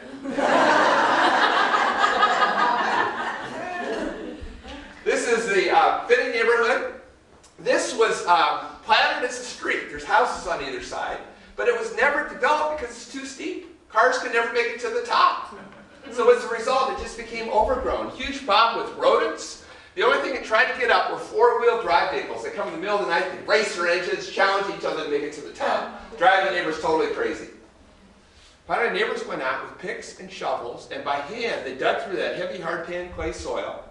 They hauled these timbers up the side, and they terraced that whole problem hillside, and they turned it into a community garden. There's a children's play area there, there's a barbecue area, but the property that kept them apart is now what brought them together. So here's some more community gardens. 20 of the most recent gardens have been built by immigrants and refugees from Southeast Asia, from East Africa, people with agricultural backgrounds who had no place to garden. Right? And in public housing, we allow the residents to sell the produce, so it's a great way to make cross-cultural connections. Because oftentimes they're growing food that people who buy it don't have a clue what it is. So they share recipes, they do potlucks together. Great way to build community. This is one of our most recent, this is our most recent garden. This is downtown. We had a long waiting list for urban gardeners, but there was no property downtown. And finally somebody recognized and said, well, we've got this parking garage right next to the Space Needle, and the top floor is only used 7 times a year for major events. So they got Seattle Center to allow them to turn the top of the parking garage into a community garden. Right? And they hauled this, they actually had to use a crane to get this Airstream trailer up, which is their tool shed. But I love it. You know the Joni Mitchell song? Paved paradise, put up a parking lot. This is the opposite. It's moving in the right direction. This is 11 acres right in the center of the city in Beacon Hill that was all grass. And the community is going to create edible forest with nut trees and fruit trees and berry bushes so people can do gleaning right in the center of the city. All kinds of facilities have been renovated through the Magic Fund. So volunteers come together, and this is in West Seattle, where they had a log cabin that was rotting away, and volunteers renovated it to become a historical museum. We not only fund neighborhood communities, we also fund communities of color, because we recognize that oftentimes our immigrant and refugee communities identify with their cultural group before they identify with a place, right? And so our Eritrean community was concerned that they were losing their kids to the streets, that they were being involved in gang activity. So they used the matching funds to build their own cultural center, to bring their kids back into their culture, back into their community. It's been incredibly successful. This is in my neighborhood of Columbia City, where we had huge problems, and the whole business district had been boarded up, taken over by criminal activity, and the community, through a whole series of projects, totally revitalized that business district. They took the worst storefront, and volunteers renovated it, and they got people to donate their used bicycles. And they created a nonprofit bike store, where they teach at-risk kids how to fix the bicycles. And when every kid graduates from the program, he or she earns their own bicycle. They've now fixed so many bicycles that hundreds of kids have earned their own. They donate bicycles to foster kids, to homeless families. They're sending 500 bicycles a year to the people of Africa. They had all kinds of projects. They started up a farmer's market on the parking lot of the old supermarket. They started up a cultural center in a church that wasn't being utilized anymore. They put in kiosks to showcase all the events going on. They started up a beat walk program where they had different music in each of the restaurants. All kinds of projects, but despite all these projects, there was one block in this historic district we couldn't get any businesses to come into. It had been boarded up for 20 years. Finally, somebody had a great idea. Says, if we can't get real businesses, let's pretend. So they painted all the boarded up storefronts to make it look like they were businesses. People got excited. Cars were stopping. People wanted to get out and shop. Within a year, we had to take down every one of the murals because real businesses wanted to get in on the action. So this is what it looked like 1 year later, with Italian Deli, with Brew Pub, with the Co-op Art Gallery that also came out of the community. Go to Columbia City today, there's not one empty storefront. They're building new mixed-use development to keep up with demand. Fremont neighborhood, again, underneath the bridge, huge public safety problem. I think any other neighborhood, they wouldn't put fences up on either side to keep out the problem. Fremont had a lot of artists. So they said, let's bring in legitimate activity. Let's get some public art under here to bring legitimate activity. That'll be a way to deal with the crime problem. So of course their solution was to install a troll. I was really nervous when I explained to our mayor that we need public funds to put a troll under a bridge. But it's been incredibly popular. Now it brings people absolutely all over the world. Totally taking care of the crime problem. Not a solution that would come out of our police department, right? We've got a huge public safety problem under the bridge. Let's bring in the troll. Right? And it's also greatly enhanced economic development of the local business district. Brings people from all over. So I'd really encourage you to think about, could you do a matching fund program here? You don't need $4.5 million. In some ways, Seattle has too much money in it. Too much money, people start chasing the money. Right? So the city of Sydney now has a matching fund. Melbourne, Newcastle, Wodonga, small rural communities. They're all over Canada. They've got them in Kobe, Japan. They've got them all over the place. And most cities do it with $25,000 or $50,000. Just take a little bit of the money that's currently given out to community groups who can show the most need, and instead reward neighbors who can bring people together around a common vision. It's fantastic. Any questions about that We program? can even do it as agencies together. Yeah, that's right. There are also agencies that do it. Nonprofits sometimes do it as a way to engage the community. We also started up a youth matching fund program for projects that were initiated by young people. And young people made all the fund decisions. They could get up to $1,000 for a project initiated by young people. Just a great tool for building community and building positive relationships between local government and community. So sorry, that fund is coming from ratepayers' money? That's right, that's right. But it's just, again, it's a very small fraction. Our city puts tens of millions of dollars into contracts with nonprofits to do services and to do programs. So just taking a very small percentage of that, making it available for neighbors to support each other. And so who makes the decisions on who gets that money? Is it staff obviously allocated? So what we did is we said the guidelines were all developed by neighborhood leaders through our district council structure, where we bring the different associations in the community together. And they all rate all the applications against criteria that they developed. And about half the criteria are standard grant writing criteria. How much need is there, how cost effective, how well planned is the project, how ready to go. But the other half are all about participation. To what extent does the project reflect the diversity in the community? To what extent does it bring different associations together? And then they rate all the applications against these criteria, and they then make recommendations to the city council, because the city council has a final say. But not once have the elected officials reversed the recommendations of the neighborhood leaders, because they take their job very seriously, and they aren't really subject to politics. Is ongoing maintenance part of the criteria? Good question. So when we first started the matching fund, I knew there'd be a lot of interest in parks projects because, you know, people identify with the park, and parks would lend themselves well to volunteer labor. So I met with the superintendent of parks, and I said, great news! We're going to have this matching fund, we're going to get all these volunteers, they're going to be building new parks, new playgrounds, it's going to be great! Great. Oh no, we don't want people messing with our parks. And I bit my tongue and listened to her, and she had some really legitimate concerns. And her concerns were, how do we get money out to just groups of neighbors? Legally, we can't do that. So what we did was figured out, how do we say yes? How do we make this work? Rather than use this as excuse to say no. So we teamed them up with a nonprofit that can serve as a fiscal agent, that can handle the money. So the fiscal agent can just focus on the money, and the group can focus on the project. It's a great division of labor. It's a great way to make relationships between the two. She was concerned about liability. So oftentimes the nonprofit has liability insurance, so then the group's covered during the construction process. If they aren't, we use a little bit of the matching fund to cover liability insurance during construction. Third issue was health and safety. Always a thing that stops projects. So we said we're just going to require pre-applications from neighborhood groups so that they can, we can give the application to the affected department so they can review it against their safety standards. They can review the budget, make sure they're comfortable with the application, give technical advice back to the neighborhood association, because we will not support we will not send the final application to the review group until it's been signed off by the department. We need to make sure this works for the city departments as well as for the community. And then the last issue was maintenance. She said, well, who's going to maintain these projects? I said, well, the volunteers will, because they put so much work into this. She said, but they can't maintain it. We've got union contracts. I said, okay, well then the union can take care of it. She said, but they don't have time. So I couldn't win. So what we did is we said we're going to work out a maintenance agreement before we sign the contract on the project. And so there's negotiations about who's going to be responsible for maintenance. And usually it's a fight over who gets to maintain it. Communities put so much work into it, and they can often afford to maintain it at a higher level than our council can. But if it's an existing park or an existing structure that the council's already taken care of, then the usual rule is it's council's responsibility. If it's a new pocket park, it's a fancy new piece of equipment, then it's usually the community's. But that's all worked out before we sign this contract. So there's ways to say yes.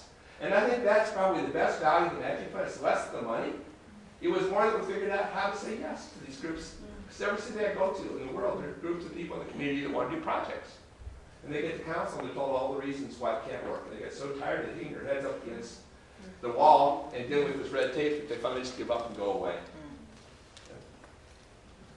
So I'd really encourage you to think about that, either through council or through local agencies. And we've got guidelines. I'd love to help you with that, but that's just one idea about how you can partner with communities. Third major paradigm shift is to move from top down, instead of always driving the agenda, to also being open to community-driven solutions. And our community group said, you know, this is fantastic. You've empowered us to do these single-purpose projects, but if you really want to give us power, you give us the power to plan. And sometimes when we just focus on single projects, it has unintended consequences. We want to take a more long-term vision. We want to take a more holistic perspective. So we started up a neighborhood planning program. And the key elements were that people can't plan in a vacuum. The elected officials need to set the policy, but it's about how do we carry out the policy at the local level, right? How do we implement it? Secondly, the community initiates the planning. That's what always makes a difference. If it's the community's idea, they're going to make it work. If it's council's idea, they're always going to look to council to make it happen, right? Third, the community engagement. We will not give money to any neighborhood group because no one group represents everybody. All the stakeholders in the community need to be there before we'll support them. It needs to be business and residents and homeowners and tenants and young people and everybody, new immigrants. Everybody has to be represented. And they have to have a plan for how they're going to engage everybody else. The city provides funding and technical assistance. The community can hire their own planner who's accountable to the community. And the community defines its own scope of work. When our city did plans, they always were functional plans. They were focused in a silo. They were usually just land use plans. So there's nothing more controversial than a land use plan, particularly when it's divorced from everything else. When the community plans, they plan for what's important to them. It might be public safety, or economic development, or affordable housing, or transportation, or arts and culture. And usually it's all of those things because it's in communities that everything comes together. So we get much more comprehensive plans than we ever got out of city government. And then the community drives the plan throughout the planning process, so you get hundreds of people involved in the planning process. So when the plan's done, it's fully owned by the community. People understand the plan. They own it. So here's how it played out in one neighborhood. This is in our Delridge community. Delridge is unlike our other neighborhoods in Seattle in that it doesn't have a business district at its center. It's really defined by Delridge Way, which is located somewhere else. It's an arterial. So it's lined by convenience stores and gas stations. But because Delridge was largely underdeveloped, it still had the best natural environment. A third of the city's green belts were in this neighborhood, and it had the longest contiguous creek, Longfellow Creek, a 4-mile long creek. But as the other neighborhoods got developed, and the developers ran out of room, they discovered Delridge. And we got some of the worst possible development, where we got a big box retail built right on top of Longfellow Creek. And here you can see the sign saying development's coming, and they clear-cut this forest in Delridge Way and put in the worst possible development, where all you can see is garage doors instead of front doors. And this woman, Vivian McLean, was sick about what was happening to her neighborhood. She was a lifelong activist. She was an environmental activist. She's a peace activist. She's been arrested several times demonstrating at the School of the Americas. She was just sick about what was happening to her neighborhood. She'd been a school teacher, and she'd recently retired, so she had a little time in her hands. And she went out single-handedly in this neighborhood and started organizing neighborhood associations in pockets all over Delridge. And because they hadn't had a strong sense of community, they didn't have the resident associations like other neighborhoods did. Single-handedly, she organized a dozen neighborhood groups. And then she brought them together, and together they had a lot of power, and then they fought bad development. And they were largely successful at keeping development away from the creek, preserving the best of the green belts. But finally she said, you know, I'm tired of putting all my energy to keep my neighborhood from becoming a worse place. I'd like to put some energy into making it a better place. So in 1995, she organized a community development corporation. The first thing they did was to do a bottom-up neighborhood plan. And they brought everybody together to create a vision for their neighborhood. And their vision was, we want to get a center to our neighborhood like every other neighborhood has. We want to have a business district at the center. We want to get the kind of public facilities that other neighborhoods have but that we've never had because we haven't had a voice. Low-income, immigrant neighborhood. She said, as we make our neighborhood a better place, we want to preserve our natural environment. And as we make it a better place, we want to keep it affordable for the people who live here. We don't want to gentrify. We don't want to create a better neighborhood for somebody else. We want to create a better neighborhood for the low-income, multicultural community that lives here. So this is what resulted. Volunteers came to clean up along the creek, to remove the invasive plants, reinforce with native plants. They built a 4-mile trail system along the creek to connect people with nature and to connect neighborhoods with one another, including this wonderful fishbone bridge that spans the creek. They built new community gardens. And then in the center of their neighborhood, at Delridge and Brandon, vacant lot, they said, this is where our neighborhood center is going to be.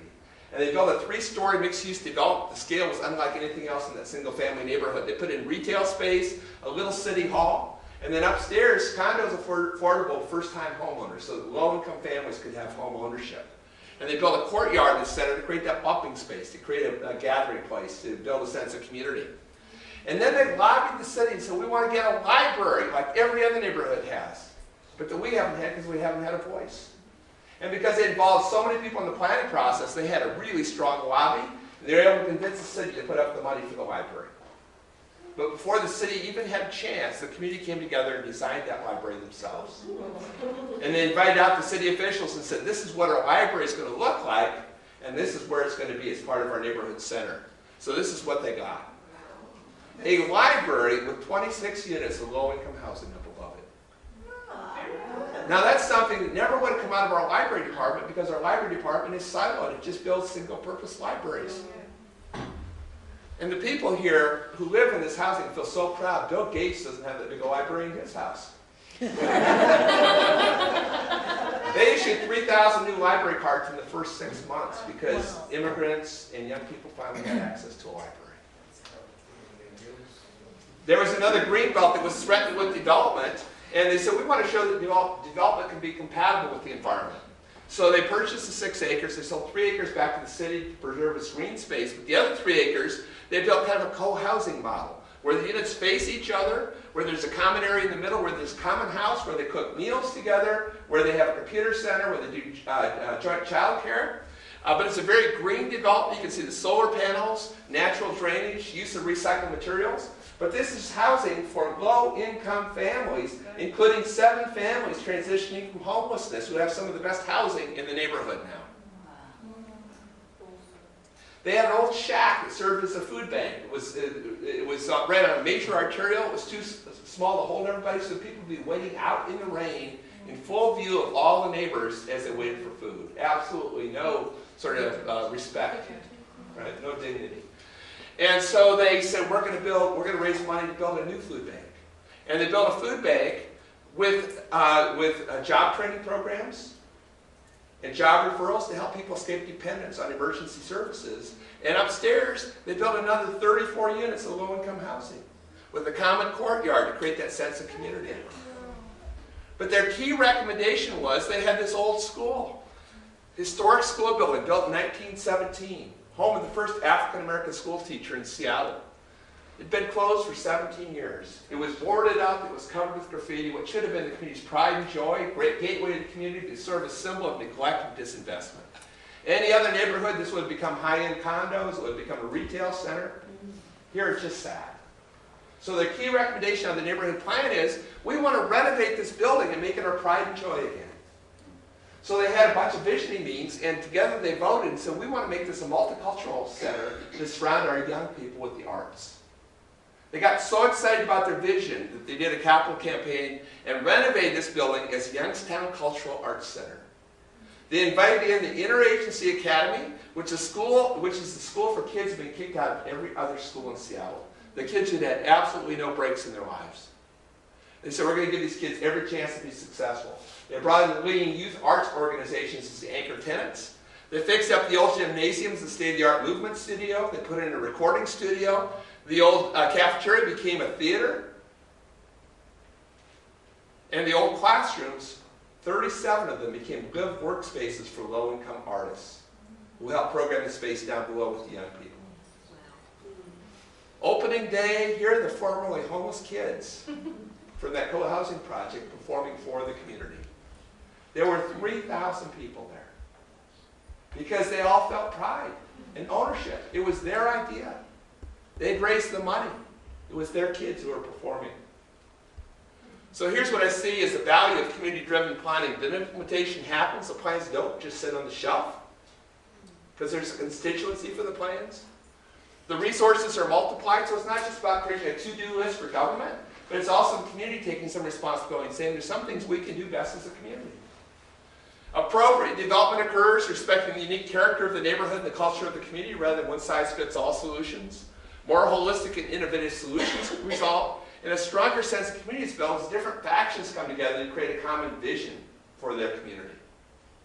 We ended up doing 38 of these bottom-up plans and involved over 30,000 people, over 5,000 recommendations, and then started folding these recommendations into department work programs and budgets. So we started building our city budget around what people had asked for out of their neighborhood plans, having the budget driven by the community. First thing, they got all of our departments to start working together as one council because so many of the recommendations could not be implemented by a single department. It really required interdepartmental collaboration. In our country, people can vote, as you probably know, to cut their taxes, and that's happening far too often these days. But they can also vote to increase their taxes. And our mayor said, rather than just put on the ballot what's important to me or what's important to the department heads, let's look through the plans for common elements about what people want. We looked through the plans, and just about every plan called for a new or improved library. Just about every plan called for a new or enlarged community center. And they also wanted new and enhanced parks. So we put together 3 ballot measures and people voted overwhelmingly to tax themselves an additional $464 million for 27 new and improved libraries, 13 new and enhanced community centers, and 100 new and enlarged parks. Democracy works. People are going to vote for what they ask for. We often look at the cost of citizen engagement. The returns are just phenomenal. So I talked about what's happening in Seattle, but the same thing's happening all over the world because of those forces I talked about. People are rediscovering the importance of community. In Brazil, they're doing participatory budgeting all over the country, where from the neighborhood level on up, they're developing city budgets, starting with the people and their priorities. And now participatory budgeting is huge in the United Kingdom. It's being used in New York, it's being used in Chicago, all over the world. In India, there are village assemblies in every town. People coming together to make decisions themselves. In many ways, Brazil and India are the leaders of the democracy movement these days. Taiwan, they've got community empowerment centers in the different cities. I got to speak at the graduation for hundreds of young community planners, young people who are being trained as volunteers to be leaders in their communities. I've been doing some work in the United Kingdom. I gave a couple talks at 10 Downing Street. And now they're training 5,000 community organizers because they don't have money. They're recognizing all the resources that are in the community. And they're replicating our matching fund program across the country with 120 million pounds. So, any questions? I just had one more story, then we'll do another exercise. Is that okay? Yeah? I'd just like to say, you were saying about the cost of, we consider the cost of engaging with our community, but I think we need to consider the cost of not. That's right. That's right. That's right. And the other thing is, you can't see community development as another function of government. It's not like we're going to keep doing business as usual and then we're going to do this community work. This is about changing the way we do all our work. Community development, to be done right, can't be a siloed function. It's about how we do our work across council in a way that's much more community engaged. And if we do it right, it shouldn't cost additional money. We actually found it cost less money. It was just a different way of doing our work. Rather than always doing top-down planning, let's make a little bit of those resources available for bottom-up planning. Rather than giving grants to, or just giving grants to people who can show the most need, let's make some available as matching grants to support people to build on their strengths. Rather than doing all centralized service delivery, why don't we decentralize it to little city halls? We found that was a lot more cost-effective than to do it in a centralized way. So we actually, rather than have each department doing their own outreach, why not have one set of outreach staff that works across all council that can really get deep into communities and know them inside and out? Much more cost-effective, much more community-friendly. So it doesn't have to cost more money either. So I just want to share one last story because I've talked about government, but a lot of you are with nonprofits or other agencies. So I want to just mention the same principles apply to nonprofits and other agencies. And I want to give one example of how that works. And it's also a great illustration of some tools that really are great for community engagement. So this is senior services of King County. So the county is the next layer of government up from the city, right? And senior services is a large agency, and they run all the senior centers around the county, both in small towns and in neighborhoods around King County. And they also do the Meals on Wheels program, all this kind of senior volunteer driver programs, all kinds of programs for seniors. Denise Klein is the director of senior services. She approached me and said, Jim, our budgets have been slashed the last few years. Same thing is facing all our nonprofits. And at the same time, our population is quickly aging. So our needs are going like this, and the resources are going like this. We've got to figure out a different way of doing our work. So we organized a series of gatherings all over King County that we called Aging Your Way. And we invite boomers to come in small towns and in neighborhoods for gatherings. We get about 75 to 100 people out of each one. So this is how it worked. People sit around tables just like you're sitting around today. And then Denise started it off by asking people, close your eyes and think about when you are first old. And it really shook out people like me who never want to think about that. I'm not reading. Right? So here people are closing their eyes, thinking, reflecting on that question. I love this woman's expression. She's not sure she wants to go there.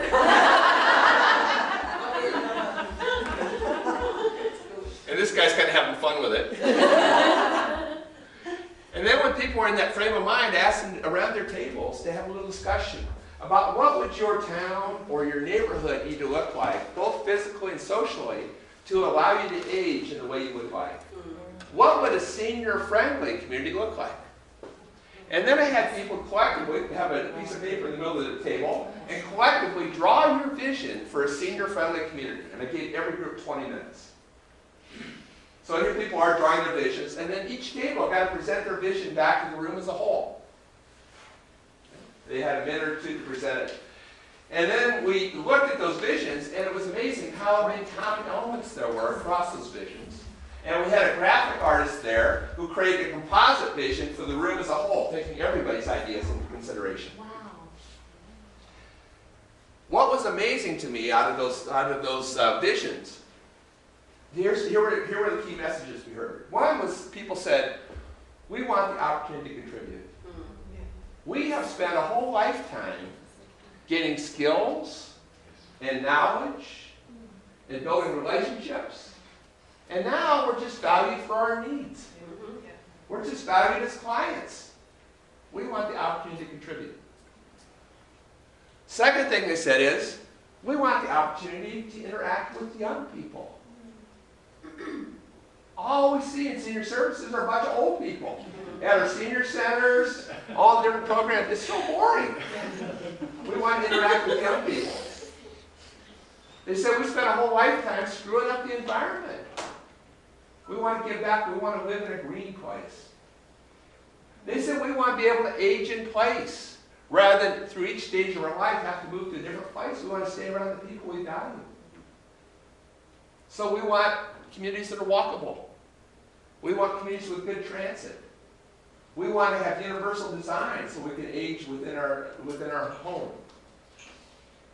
We want opportunities for arts and culture, for lifelong learning. And when we looked at that list, not one of those priorities was being addressed by senior services. So it's about the power of starting to see things in a new way. But instead of always doing things top down, listening to the community. Instead of always doing things in silos, doing things in more of a place-based way. Instead of always focusing on the needs of the community, start focusing on the strengths. So here's what resulted. People said, here were some of the projects. People came together and said we want to do one group put together a neighborhood walking map. Another's planning for senior co-housing. There was one gathering just for the gay and lesbian community. They put together a whole series of projects. One-stop lifelong learning website.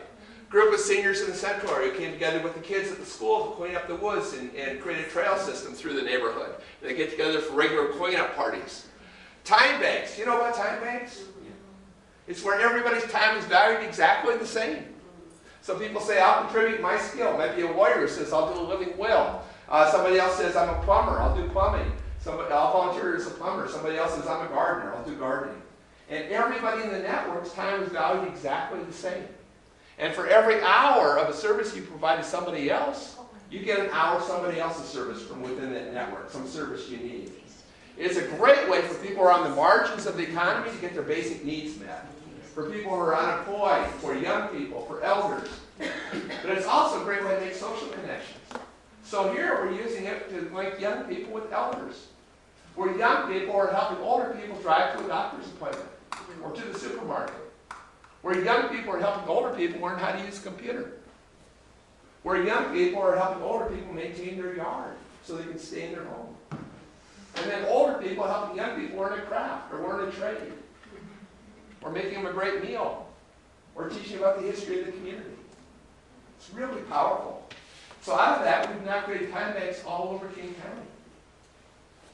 And in my neighborhood, somebody proposed, let's have a world dance party. So we've got all these people from different cultures. Let's all come together and teach each other how to dance. So we had people show up from 12 different cultures at the first gathering. Learned all kinds of different kinds of dance.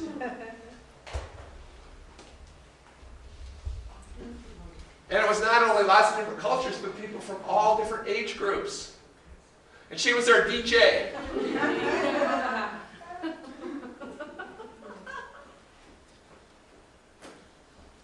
So what I'd like you to do is, well, any questions first? That's sort of my last slide. So this is about a huge paradigm shift, not just for government, but also all nonprofits and agencies. How do we work in a different way so that not only are we providing those valuable services that are really important, but we're also helping to rebuild community rather than, you know, inadvertently contribute to the breakdown of communities. So I'm eager to hear some of the ideas you came up with. First, I just want to make a few closing remarks. One is I put my email up here because I'd love to stay in touch. If there's resources you're interested in, if you're interested in getting into some more depth, if you're looking for, if you got questions, or if you have stories you want to share, I'd love to stay in touch. So that's my email. Let's see. Yvette's was fantastic. She said she's willing to, they're going to type up all the notes from today and get those out to everybody. Also make my PowerPoint available in some form. It's a pretty big file, so I'm not sure whether it was email. She said she figured out something. She's really creative. Figure out some way of getting it to you. So that's great, but you need to sign the sign-in sheet so that she has your email address. Here is the name, deliver them. The other thing, a couple more things is the mayor said he wanted a blueprint about how to do this, so here's a copy of my book.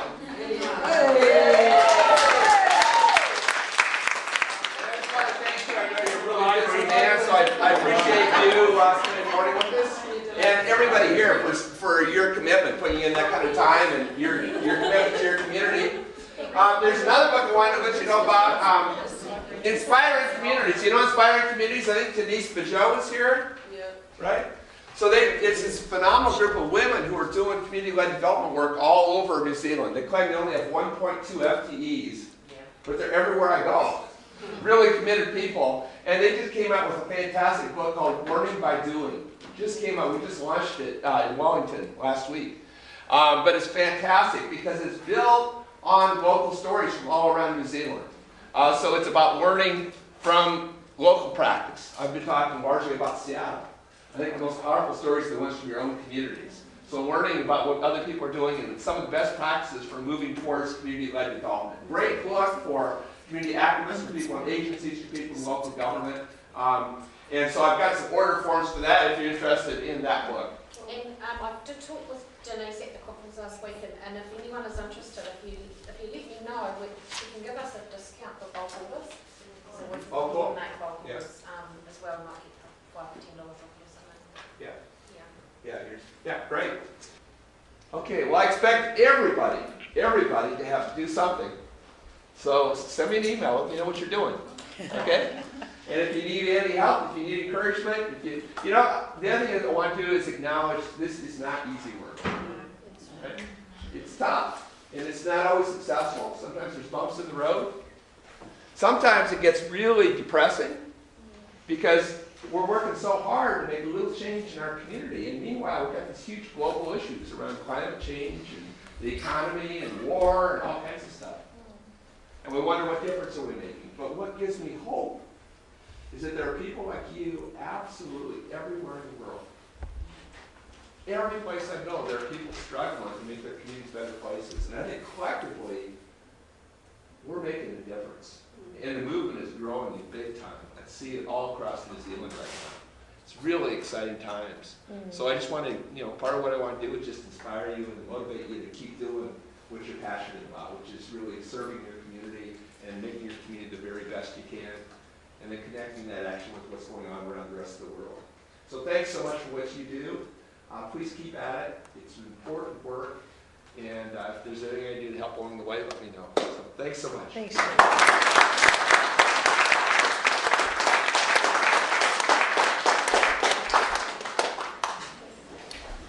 Well, how was that? Thank you, Jim. Thank you. Thank you, Jim, from the hearts of our community, which are aspiring, fantastic attitude, and want a better citizenship in our community. Not only our community, but the world. We just want to acknowledge your sharing of your stories, fantastic ideas. Bottom up, I just want to say to our community, fantastic work that you've already been doing. We're not starting from the ground up. We're sort of pretty way up there, collaborating, doing a lot of things I'm keen on a sort of a community matching fund, which I've heard. Obviously, we need a vote around the table. It's free so far. All right. That's a good start. But hey, safe journeys to wherever you go.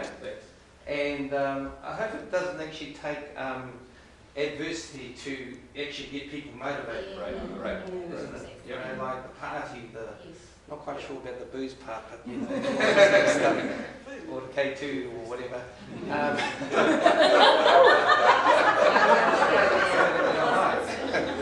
But yeah, wherever you're going, Jim, take our stories with you. Yeah, I will. And share them across the world for us. And safe journeys to wherever you're going. And thank you to everybody here participating.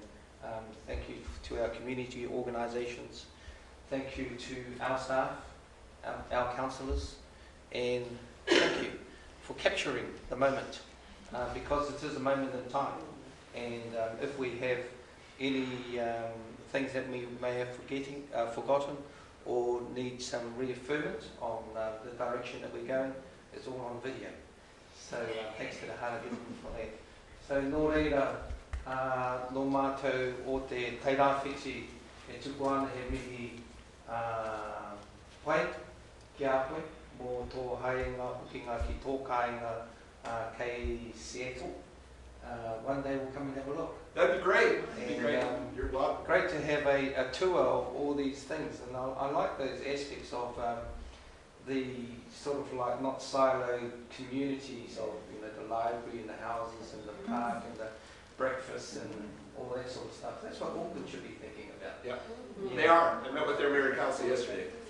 Fantastic. So yeah, we'll have a short karakia to finish off our day. E tō mātou matūtarangi. Ka tuku whakamoemiti whakawhetai ki a koe mō tō arawara nui ki a tātou ko whakapiri mai nei kei rungi i tēnei rangi a tāgua. Ara hia mātou kei rungi ngā kaupapa whakahira mā tātou hei hāpai, ngā hāpori mai o te teirawhiti mai pōtiki rua ki Pāritu ki Taitanga Maha ki koira te wāhi o tātou. Ara hia tātou ngā whakaro ko whakapiri mai mō ake tonu. Mā mātou whakakrori tui ngō taku. Amen. Thank you. Is it lunch?